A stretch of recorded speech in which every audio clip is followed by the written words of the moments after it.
Moon's status appears. Name, Moon. Race, human. Class, classless elemental mage. Limited time, level 2 at 5%. Lives 10, strength 11, agility 13, constitution 13, mana 16, attribute points 0, skills, elemental attack and 4 element affinity. Talent, Grim Reaper. Class skill, class slot 1 out of 1. Staring at his updated status, Moon felt genuine satisfaction wash over him. 10 lives already. His stats had increased across the board, but what really thrilled him was the sensation of growing stronger. The moment his level increased, he'd felt his body become more powerful. This feeling of progression, of measurable growth with each victory, was addictive in the best possible way. Moon finally understood why Awakeners spoke about the first sanctuary with such passion. He wanted more of it. Moon's eyes scanned the enclosed area.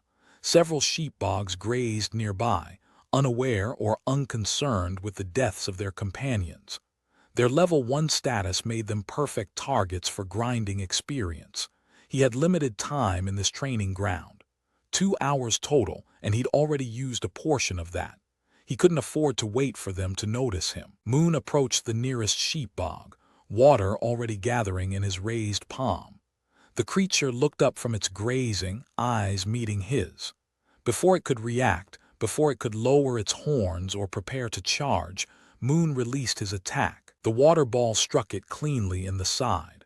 The sheepdog bleated in surprise and pain, immediately turning aggressive. But Moon was already moving, already forming his second attack. Moon maintained his rhythm. The sheepdog charged repeatedly, each attempt growing weaker as the accumulated damage took its toll. Its movements became predictable, desperate. The fourth water ball struck its head with a wet impact. The creature's legs buckled and it collapsed onto its side, breathing once before going still.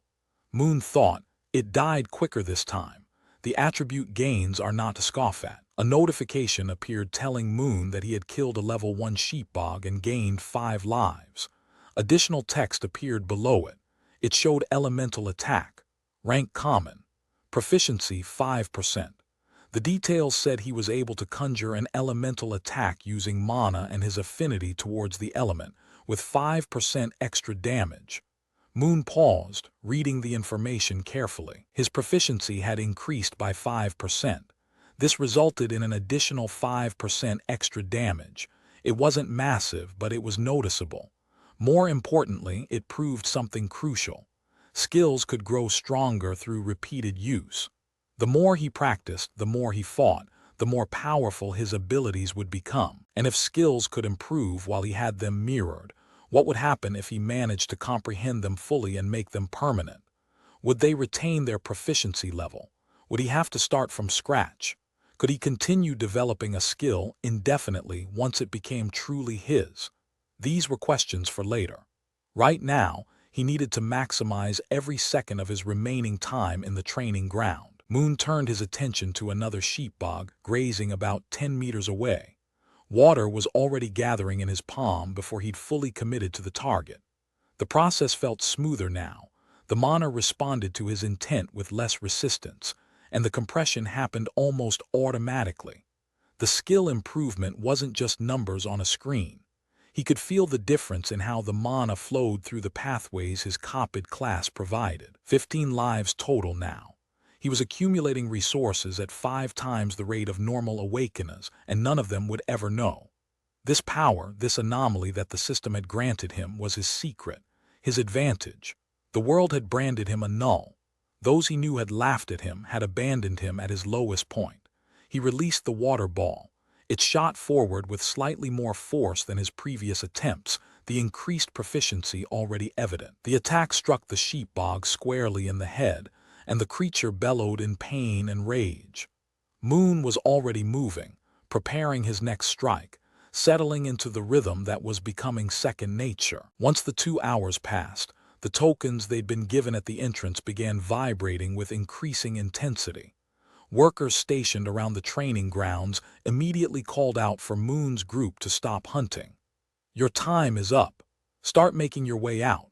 Any additional attack from this point on will be counted as a breach of the contract, and you will be charged heavily. Moon and the others were escorted back through the facility, past the reinforced barriers and labeled sections, until they emerged into the main corridor of the base. Outside the training grounds, their group naturally gathered together to compare results.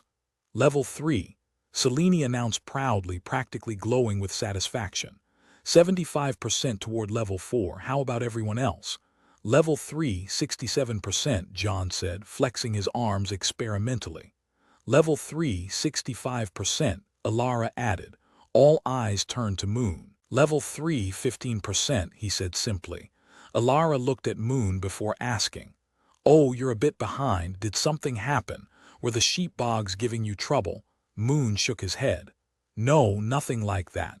Just took me a bit longer to get into the rhythm." Unlike him, Risaliyah and the others had spent hours experimenting with their newly awakened abilities before the summoning. They'd come from families with resources, with knowledge about how to prepare. Moon had entered the first sanctuary with literally zero experience using any class because he thought he had none. Despite being behind them in level progression, Moon felt perfectly content with his results. What they didn't know, what they couldn't know, was that he had far more lives accumulated than any of them. 25 lives total now. Talents or classes that could increase or manipulate lives were simply unheard of. In all the documentation Moon had read, all the stories he'd heard, talents were known to be supportive at best. They were meant to offer small utility benefits. Hence, the reason classes were the true awakening of awakeners, not their talents.